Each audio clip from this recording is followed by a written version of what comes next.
Well, the president has readjusted his cabinet following the exit of some ministers who are seeking elected positions in their respective states. In one of the key adjustments, Mr. Nuruddin Mohammed, who is Minister of State for Foreign Affairs, will now supervise the Ministry of Information.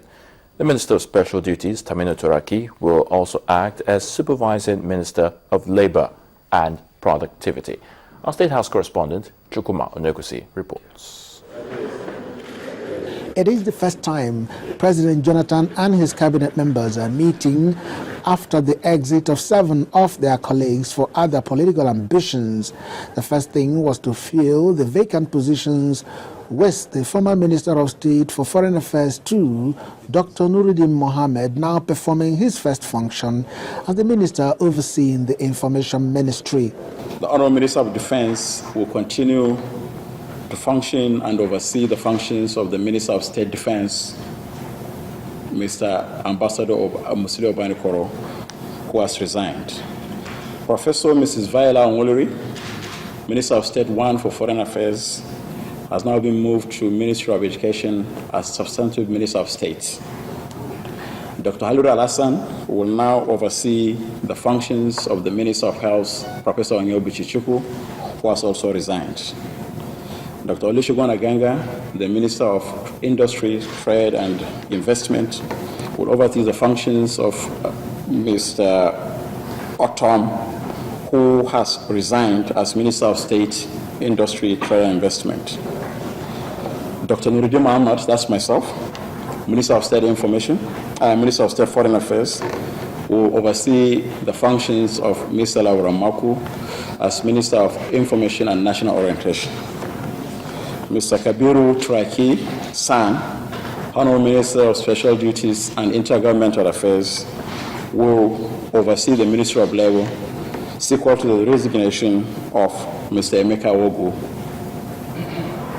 Niger Delta, Dr. Stephen Oru, Honorable Minister of Niger Delta Affairs, will continue to oversee the functions of the Minister of State Niger Delta, who had also resigned.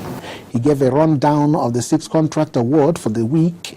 One of them is the contract for the flight simulator for the School of Aviation Zaria at the cost of $21 million. The Minister of Aviation said it will be located at the Murtala Mohammed International Airport, Lagos, for a purpose. When you have graduated as a pilot and you start flying the 737, you need to get recurrency training every 6 months, which currently they go abroad to do.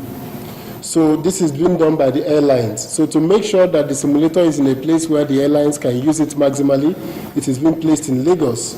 3 contracts were approved in the road sector.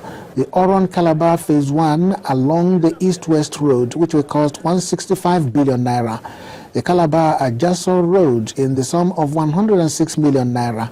The Mbise Ring Road in Owerri, Imo State, which will cost 106 million naira.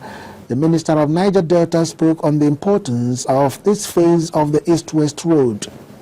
And the advantage of the extension is that Oron to Calabar, as at now, takes about 3 hours. But with the new road project, that section, when completed, will now take 30 minutes. Other approvals were in the power sector, where the Ministry of Power is to purchase a building at Owerri for the zonal office for the Nigerian Electricity Regulatory Commission in the sum of 131 million naira. While the Ministry of Trade and Investment got approval for the appointment of transaction advisor for the rehabilitation of independent building for National Trade and International Business Center projects in Lagos in the sum of 150 million naira. Chukwuma Onwekuse, Channels Television News.